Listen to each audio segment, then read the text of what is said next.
दोस्तों स्वागत है आप सभी का स्टडी विद एएमसी चैनल पे। इस वीडियो में हम लोग बात करने वाले हैं बिहार में जो शिक्षक भर्ती होने वाले हैं इसको लेकर। इस वीडियो में हम लोग ऑफिशियल नोटिफिकेशन को देखेंगे, कंप्लीट समझेंगे कि इसके सिलेबस क्या है, किस प्रकार से इसमें सिलेक्शन प्रोसेस है, कौन लोग इस फॉर्म को भर सकते हैं और कौन से लोग इस फॉर्म को नहीं भर सकते हैं।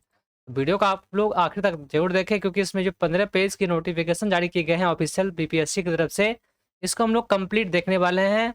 और साथ ही साथ ये इंपॉर्टेंट डेट्स भी यहाँ पे कुछ दिखाए गए हैं, तो इसे भी हम लोग देखते हैं। तो आप लोगों से रिक्वेस्ट है कि इस वीडियो को आप लोग शेयर जरूर करें, इसे अपने दोस्तों के साथ व्हाट्सएप ग्रुप पे, ताकि और अधिक लोगों तक ये वीडियो पहुँच सके और मैं आप लोगों के लिए इसी प्रकार के इंटरेस्टेड जो डिटेल्स है वो सब लाते रहो हमेशा। तो चलिए करते हैं इस वीडियो को स्टार्ट। तो सबसे पहले आप लोग देख सकते हैं बिहार लोक सेवा आयोग की तरफ से आप लोग को मालूम है या बिहार में शिक्षक भर्ती किसके तरफ से करवाए जाएंगे, किसके द्वारा, तो बीपीएससी के द्वारा बिहार में शिक्षक भर्ती अब से करवाए जाएंगे। अब बात आते हैं इम्पोर्टेंट कि विज्ञापन संख्या क्या है, एडवर्टाइजमेंट नंबर, तो 26/2023 इसके विज्ञापन संख्या है। यहाँ पर देख सकते हैं शिक्षा विभाग बिहार के अंतर्गत विद्यालय अध्यापक के कुल 1,70,461 पदों पर नियुक्ति हेतु सुयोग्य भारतीय नागरिक तथा बिहार राज्य के अस्थायी निवासी उम्मीदवारों से विहित प्रपत्र ऑनलाइन आवेदन आमंत्रित किए जाते हैं। ये यहाँ पे नोटिस दिखाए गए हैं। तो चलिए अब देखते हैं यहाँ पे इंपॉर्टेंट डेट्स यहाँ पे दिए गए हैं। ऑनलाइन आवेदन प्रारंभ होने की तिथि 15/6/2023 से आप लोग इस फॉर्म को अप्लाई कर सकते हैं।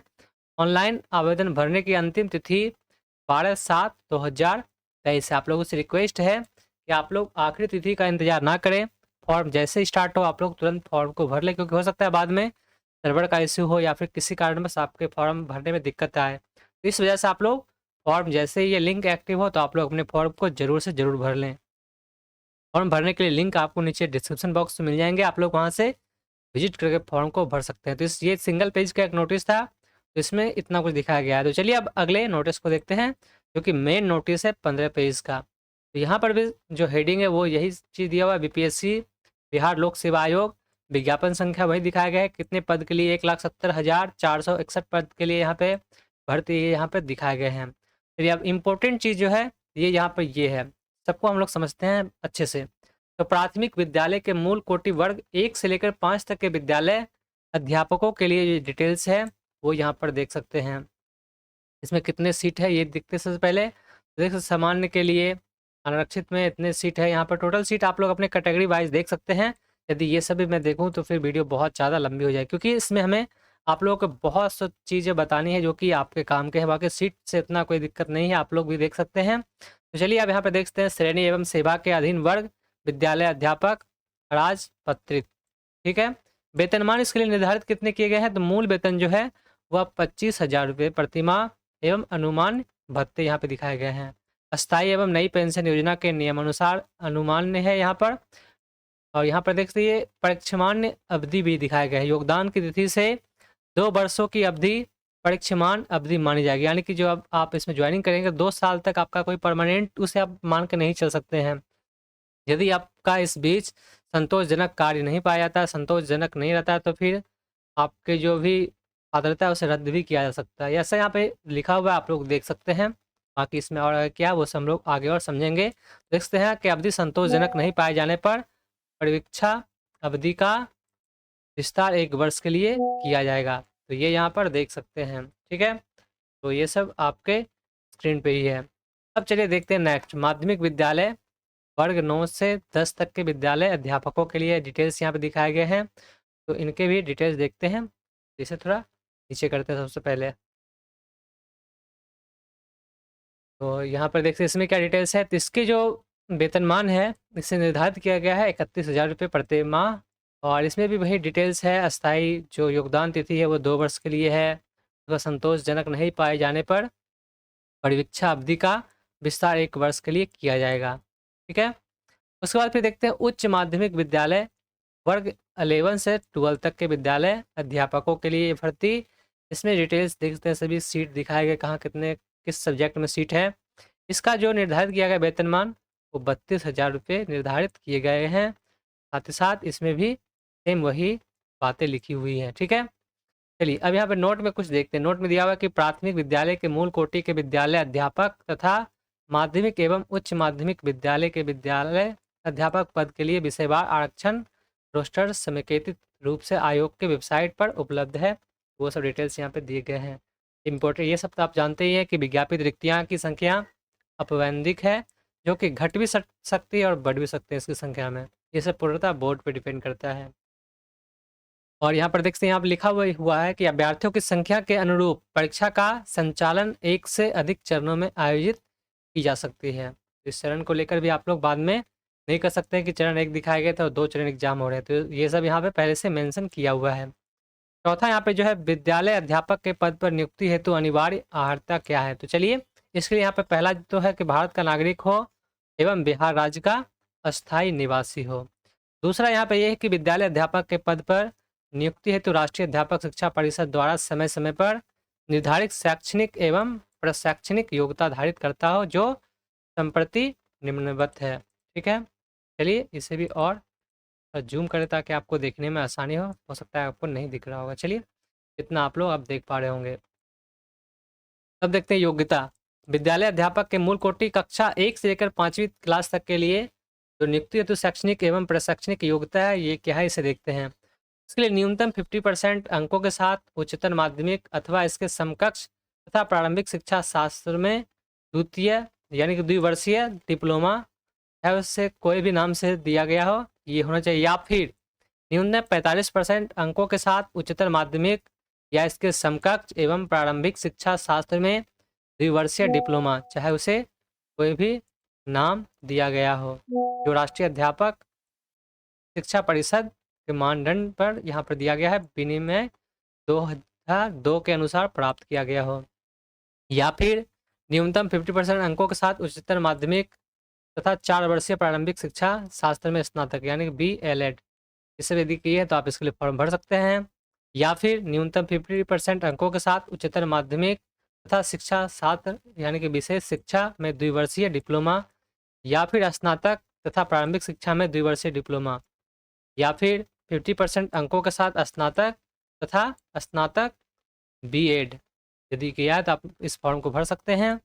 या फिर न्यूनतम 55 यहाँ पे यानी कि 55% अंकों अथवा उसके समकक्ष ग्रेड के साथ स्नातकोत्तर और 3 वर्षीय एकीकृत BEd MAd यदि आपने किया है तो भी इसके लिए फॉर्म भर सकते हैं। अब यहाँ पे कुछ परंतु दिए हुए हैं, इसमें क्या है तो इसे देखते हैं। पहला यहाँ पे दिखाएगा कि जिसने NCTE द्वारा मान्यता प्राप्त संस्थान से शिक्षा स्नातक की उपाधि प्राप्त की है, उसे कक्षा 1 से 5 तक पढ़ाने के लिए विद्यालय अध्यापक के रूप में नियुक्ति किया जा सकेगा। किंतु इस प्रकार विद्यालय अध्यापक के रूप में नियुक्ति व्यक्ति को मूल कोटि के विद्यालय अध्यापक के रूप में नियुक्ति होने के 2 साल के भीतर NCTE द्वारा मान्यता प्राप्त प्राथमिक शिक्षा में 6 महीने का एक सेतु पाठ्यक्रम यानी कि ब्रिज कोर्स आवश्यक रूप से पूरा करना होगा, और संबंधित विद्यालय अध्यापक को इस प्रशिक्षण को पूर्ण करने हेतु 6 महीने का सवैतनिक अवकाश मान्य होगा, यानी कि 6 महीने तक वेतन भी दिया जाएगा और उस वेतन के अंतर्गत ही अवकाश आपको मिलेंगे कि आप इस कोर्स को कर लीजिए, ऐसा यहाँ पर कहा गया है। दूसरा यहाँ पर डिटेल्स में दिए हुए कि जिसने भी NCTE से मान्यता प्राप्त किसी संस्थान से 3 वर्षीय एकीकृत BEd MAd योग्यता हासिल कर ली है, उसे कक्षा 1 से 5 तक पढ़ाने हेतु विद्यालय अध्यापक के रूप में नियुक्ति किया जा सकेगा, बशर्ते कि विद्यालय अध्यापक के रूप में नियुक्ति व्यक्ति को प्राथमिक विद्यालय अध्यापक के रूप में नियुक्ति के 2 साल के भीतर राष्ट्रीय अध्यापक शिक्षा परिषद द्वारा मान्यता प्राप्त प्रारंभिक शिक्षा शास्त्र में अनिवार्य रूप से 6 महीने का ब्रिज कोर्स करना होगा, और संबंधित विद्यालय अध्यापक को इस प्रशिक्षण को पूर्ण करने हेतु 6 महीने का सवैतनिक अवकाश मान्य होगा। तीसरा यहाँ पे दिया हुआ है कि वर्ग 1 से 5 के उर्दू पदों पर बिहार राज्य मदरसा शिक्षा बोर्ड मौलाना या फिर मजहरुल हक अरबी एवं फारसी विश्वविद्यालय पटना द्वारा प्रदत्त मौलवी या फिर आलिम अथवा किसी मान्यता प्राप्त बोर्ड से उर्दू में इंटरमीडिएट 50% अंकों के साथ अथवा किसी मान्यता प्राप्त विश्वविद्यालय से उर्दू में स्नातक की शैक्षणिक योग्यता मान्य होगी। तो यहाँ पर देख सकते हैं ये 3rd में कहा गया है। चौथा में कहा गया कि वर्ग 1 से 5 तक के लिए बांग्ला शिक्षकों के पदों पर इंटर में 50% अंकों का बांग्ला अथवा किसी मान्य प्राप्त विश्वविद्यालय से बांग्ला से में स्नातक की योग्यता मान्य होगी, और समकक्ष तकनीकी शिक्षा की डिग्री तथा राज्य भाषा विशेष से संबंधित डिग्री सामान्य विषय विद्यालय अध्यापक वर्ग 1 से लेकर 5 तक पद पर नियुक्ति हेतु मान्य नहीं है। किसी सोसाइटी अथवा ट्रस्ट के द्वारा स्थापित शैक्षिक संस्थानों द्वारा प्रदत्त भाषा विशेष की उपाधि डिग्री भी विद्यालय अध्यापक पद की नियुक्ति हेतु मान्य नहीं है। इन सबको ध्यान में आपको रखना होगा। चौथा जो पॉइंट इसमें कहा गया कि कक्षा 1 से 5 तक के लिए विद्यालय अध्यापक के मूल कोटि के पद पर नियुक्ति हेतु शैक्षणिक एवं प्रशैक्षणिक योग्यता में अनुसूचित जाति, अनुसूचित जनजाति, अत्यंत पिछड़ा वर्ग एवं दिव्यांग के अभ्यर्थी को न्यूनतम निर्धारित आहर्तांक में 5% की यहाँ पे छूट दी जाएगी। ठीक है, तो ये यहाँ पर दिखाए गए चौथे पॉइंट में। अब बी समझते हैं। बी में कौन कौन से क्लास है, तो इसमें 9 से लेकर 10 तक के विद्यालय अध्यापक के लिए आवश्यक जो शैक्षणिक एवं प्रशैक्षणिक योग्यता है उसे देखते हैं। इसमें दिखाए गए हैं कि विनिर्दिष्ट विषय समूह में कम से कम 50% अंक सहित किसी मान्यता प्राप्त विश्वविद्यालय से स्नातक या फिर स्नातकोत्तर में अथवा इसके समतुल्य उत्तीर्ण एवं राष्ट्रीय अध्यापक शिक्षा परिषद से मान्यता प्राप्त संस्थान शिक्षा में से बीएड इसके लिए जरूरी है। ठीक है, या फिर किसी मान्यता प्राप्त विश्वविद्यालय से स्नातक अथवा इसके समतुल्य स्नातकोत्तर में कम से कम 45% अंकों सहित स्नातकोत्तर में तथा 13/11/2002 के अधिसूचित राष्ट्रीय अध्यापक शिक्षा परिषद मान्यता के लिए आवेदन पत्र जमा करने की समय सीमा अध्यापक शिक्षा कार्यक्रमों की मान्यता के लिए मानदंडों और मानकों का निर्धारण तथा नए पाठ्यक्रम अथवा प्रशिक्षण शुरू करने के लिए अनुमति विनियम 2002 तथा 10/12/2007 को अधिसूचित राष्ट्रीय अध्यापक शिक्षा परिषद मान्यता मानदंड और क्रियाविधि विनियम 2007 के अनुसार राष्ट्रीय अध्यापक शिक्षा परिषद से मान्यता प्राप्त संस्थान से शिक्षा में स्नातक या फिर बीएड जरूरी है, या फिर राष्ट्रीय अध्यापक शिक्षा परिषद से मान्यता प्राप्त किसी भी संस्थान से विनिर्दिष्ट विषय समूह में बीएड या फिर बीएससी एड का 4 वर्षीय उपाधि होना जरूरी है।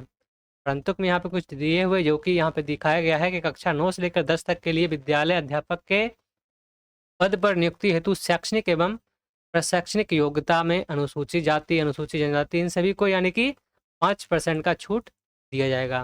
अब कक्षा 9 से लेकर 10 तक के विद्यालय अध्यापक के पद पर नियुक्ति हेतु क्या है डिटेल से देखते हैं। तो गणित में स्नातक, यदि गणित सब्जेक्ट के लिए कर रहे हैं तो स्नातक स्तर पर गणित के साथ भौतिकी या फिर इलेक्ट्रॉनिक्स या फिर कंप्यूटर साइंस या फिर रसायन विज्ञान या फिर सांख्यिकी विषय में कोई 2 वर्षीय स्नातक स्तर पर पठित हो अथवा इंजीनियरिंग से स्नातक जिसमें गणित की विशेषता हो।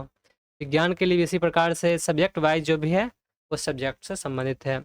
अब देखते हैं डी, यहाँ पे कक्षा 11 से 12 तक के विद्यालय अध्यापक के लिए क्या है शैक्षणिक या फिर प्रशैक्षणिक योग्यता। तो यहाँ पर निर्दिष्ट विषय में कम से कम 50% अंकों सहित किसी मान्यता प्राप्त विश्वविद्यालय से स्नातकोत्तर उत्तीर्ण एवं राष्ट्रीय अध्यापक शिक्षा परिषद से मान्यता प्राप्त संस्थान से शिक्षा में स्नातक यानी कि बीएड जरूरी है, या फिर किसी मान्यता प्राप्त विश्वविद्यालय से कम 45% अंकों सहित स्नातकोत्तर तथा यहाँ पर कुछ डिटेल्स दिए उन मानदंडों को आपको पूरा करना है बीएड, तो आप इस फॉर्म को भर सकते हैं।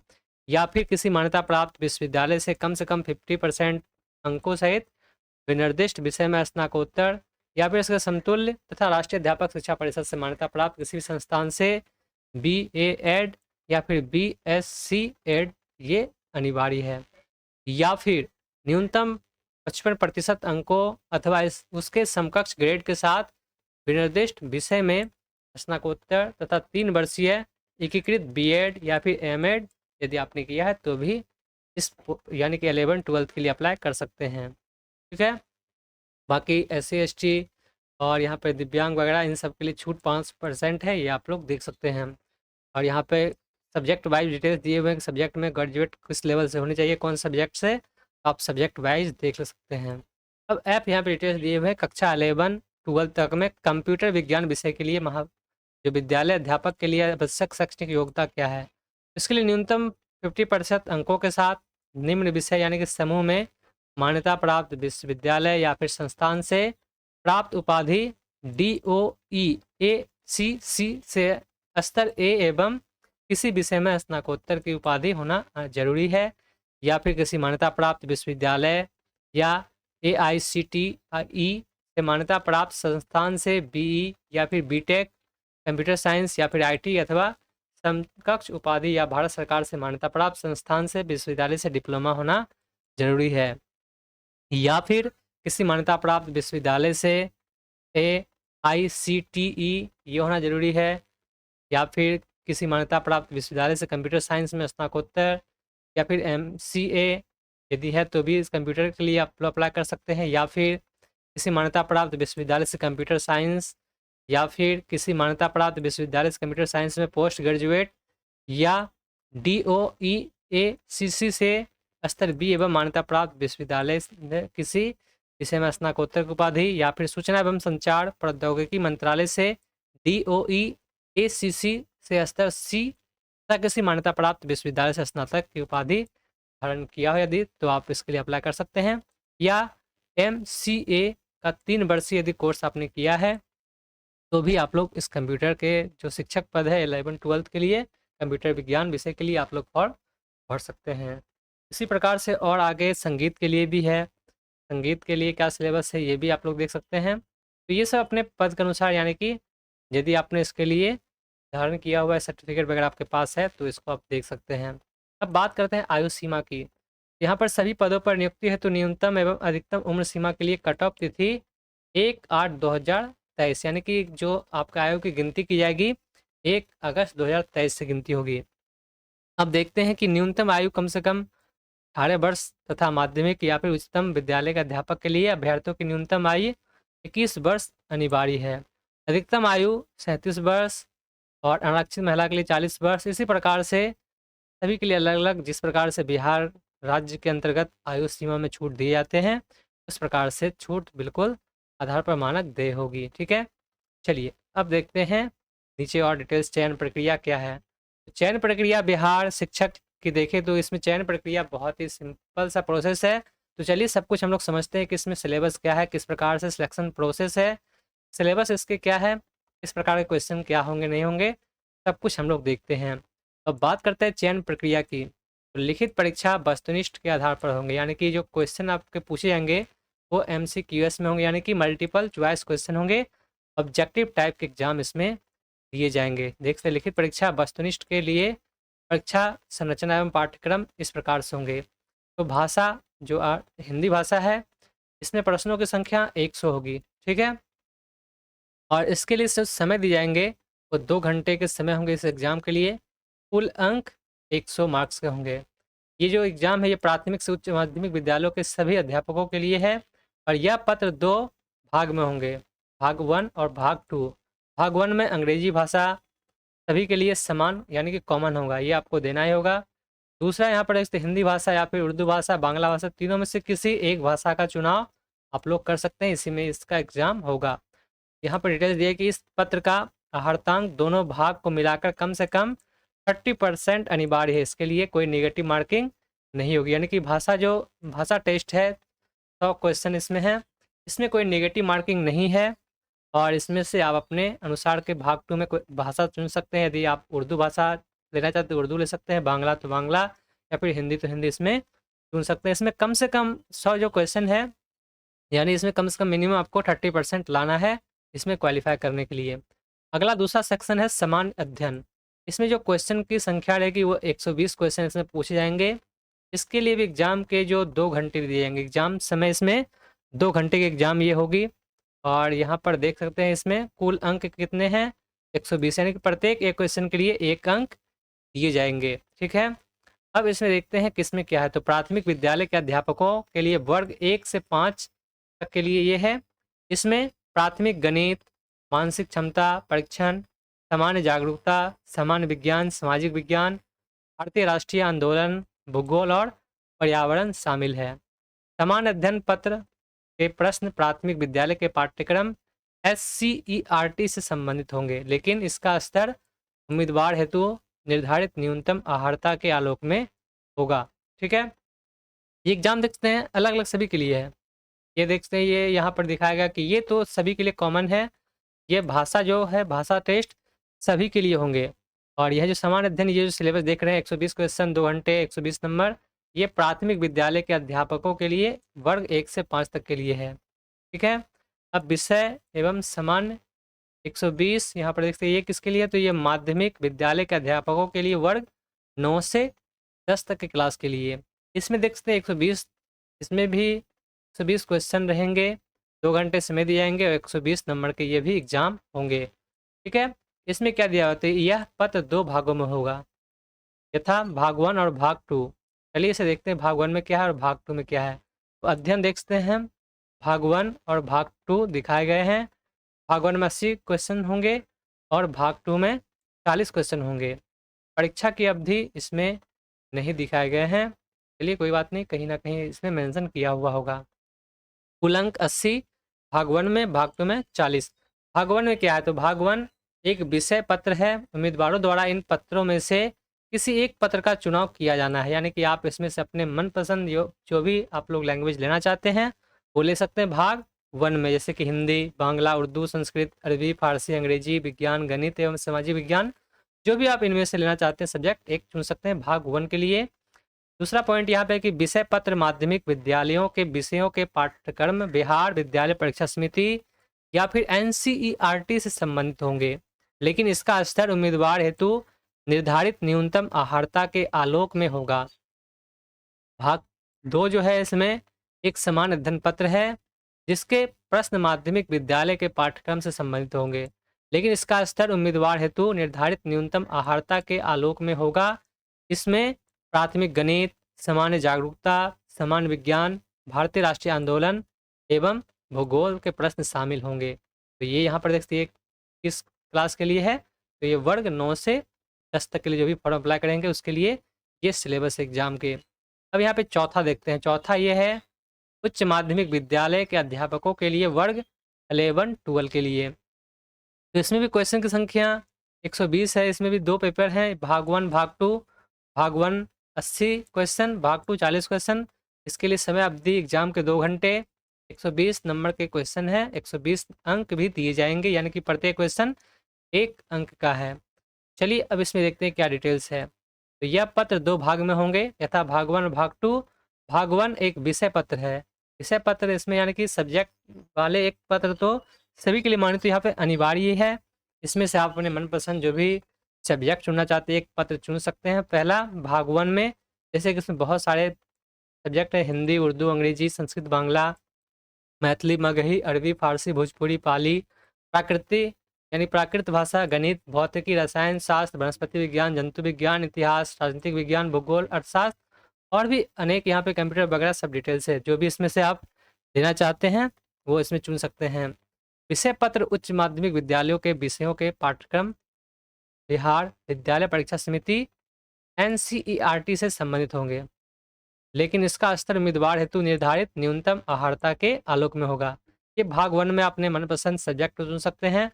भाग 2 में क्या होगा, तो भाग 2 एक समान अध्ययन पत्र है जिसके प्रश्न उच्च माध्यमिक विद्यालय के पाठ्यक्रम से संबंधित होंगे, लेकिन इसका स्तर उम्मीदवार हेतु निर्धारित न्यूनतम आहारता के आलोक में होगा। इसमें प्राथमिक गणित, सामान्य जागरूकता, सामान्य विज्ञान, भारतीय राष्ट्रीय आंदोलन एवं भूगोल शामिल है। चलिए अब नीचे देखते हैं, इसमें कुछ डिटेल्स दिए गए हैं।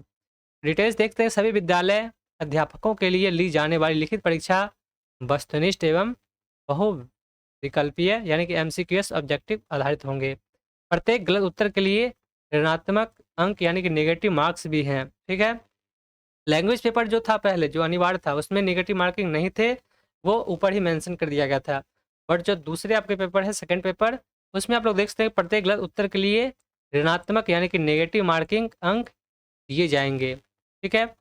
ये यहाँ पर दिखा दिएगा, इसमें आप देख सकते हैं कि न्यूनतम जो आपको पास करना है वो सामान्य वर्ग के लिए 40%, तीसरा वर्ग के 36%। ये सब बिल्कुल आपको नहीं देखना क्योंकि ये आपके काम आने वाले नहीं। यदि आप 40% ले आते हैं कोई गारंटी नहीं कि आपके रिजल्ट होंगे।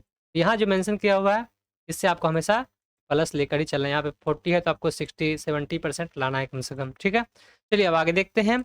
अभ्यर्थी किसी एक ही विषय का चयन कर सकते हैं जिस विषय में उन्होंने शिक्षक पात्रता परीक्षा उत्तीर्ण किया है।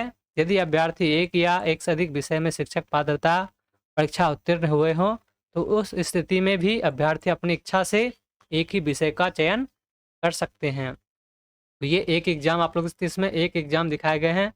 दूसरा साक्षात्कार यानी कि इंटरव्यू, तो इसमें इंटरव्यू नहीं लिया गया, यहाँ पर साफ-साफ दिखा दिए गए हैं क्योंकि बीपीएससी में अधिकतर एग्ज़ाम में इंटरव्यू होते हैं, तो बहुत से लोग इसमें कन्फ्यूज़ है कि क्या शिक्षक के लिए भी इंटरव्यू होंगे? तो इसमें आप लोग देख सकते हैं साफ-साफ लिखा हुआ है कि इसमें इंटरव्यू नहीं होंगे। एक एग्ज़ाम होगा, उसके बाद मेरिट लिस्ट तैयार की जाएँगी। मेरिट लिस्ट में देख सकते हैं लिखित परीक्षा के परिणाम के आधार पर आयोग सफल अभ्यर्थियों को आवंटित मेधा सूची तैयार करेगा और इसके अनुसार जो भी सफल होंगे उम्र के अनुसार सब, यदि कोई समान है तो उसकी उम्र देखेंगे, यदि समान में कोई रिजल्ट है तो उसके फिर मार्कशीट वगैरह ये सब जो होते हैं प्रोसेस वो देखे जाएंगे। इस प्रकार से देख सकते हैं ये था इसमें सिलेक्शन प्रोसेस, जो कि आप लोग उम्मीद है कि समझ गए हों किस प्रकार से इसमें सिलेक्शन प्रोसेस है और क्या सिलेबस है, ये भी आप लोग समझ गए होंगे। बाकी यहाँ पर और नीचे डिटेल्स दिए गए हैं कि किसमें क्या नहीं है, डिटेल सब कुछ, प्रमाण पत्र वगैरह, आरक्षण वगैरह, ये सब आप लोग खुद से भी देख सकते हैं, इसमें कोई दिक्कत वाली बात नहीं है। चलिए, अब उम्मीद है कि इसमें और कुछ डिटेल्स दिए गए हैं जो कि शुल्क है, एग्जामिनेशन फॉर्म शुल्क कितने हैं। इसके लिए जो फॉर्म भरने का शुल्क है, पहला तो अभ्यर्थियों को प्रत्येक पद के लिए बायोमेट्रिक फ़ी के रूप में 200 रुपये अनिवार्य यहाँ पे किए गए हैं।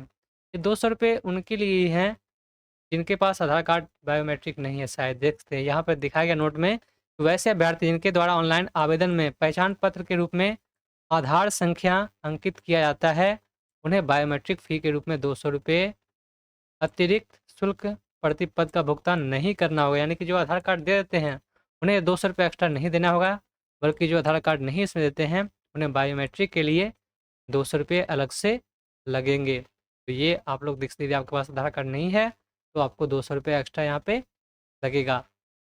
बाकी सामान्य अभ्यर्थियों के लिए 750 रुपये, अनुसूचित जाति अनुसूचित जनजाति के लिए 200 रुपये और सभी आरक्षित अनारक्षित वर्ग की महिला उम्मीदवारों के लिए 200 रुपये। यानी कि महिलाओं के लिए सिर्फ 200 रुपये ही एप्लीकेशन फ़ी, चाहे वो किसी भी जाति से हो, किसी भी इसमें वर्ग से हैं, तो उनके लिए सिर्फ 200 रुपये ही निर्धारित किए गए हैं। दिव्यांग अभ्यर्थियों के लिए 200 रुपये और अन्य सभी उम्मीदवारों के लिए 750 रुपये। ठीक है, जो बच जाते हैं उन सभी के लिए 750 रुपये निर्धारित किए गए हैं, जो कि बिल्कुल नॉन रिफंडेबल। यदि आप लोग फॉर्म भर देते हैं और चाहते हो वापसी हो जाए, तो ये सब बिल्कुल भी वापस नहीं मिलते हैं। ठीक है, तो यहाँ पर दिखाया कि ऑनलाइन फॉर्म भरने के आवेदन तिथि क्या है, 15/2023 से 12/7/2023 प्रकार से आप लोग फॉर्म भर सकते हैं। तो उम्मीद है कि अब आप लोग समझ गए हो किस प्रकार से इसमें क्या डिटेल्स है। तो बाकी यदि कोई और सवाल इससे रिलेटेड है तो आप लोग नीचे कमेंट कर सकते हैं, आपके कमेंट्स का रिप्लाई ज़रूर से ज़रूर किया जाएगा। इस वीडियो में बस इतना ही, मिलते हैं फिर आपसे एक नए वीडियो के साथ, तब तक के लिए धन्यवाद, आपका दिन शुभ हो।